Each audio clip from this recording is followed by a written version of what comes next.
महामाया निळावंती हे पुस्तक मानवी मनाच्या कुतूहलाचा आणि अनाकलनीय गोष्टींच्या शोधाचा विलक्षण प्रवास आहे.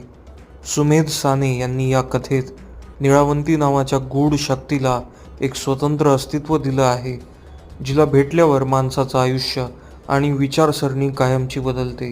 ही केवळ अंधश्रद्धा नाही, तर माणसाच्या कर्मबंध, इच्छा आणि भय यांनी विणलेलं अदृश्य जाळं आहे. काही प्रसंग इतके प्रभावी आहेत की वाचताना वाटतं आपण स्वतः त्या जगात प्रवेश केलाय.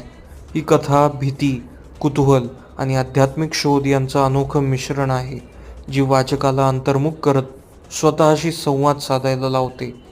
महामाया निळावंती ही कथा वाचणं म्हणजे माणसाच्या आतल्या अंधाराचा आणि गूढतेच्या प्रकाशाचा साक्षात्कारच आहे.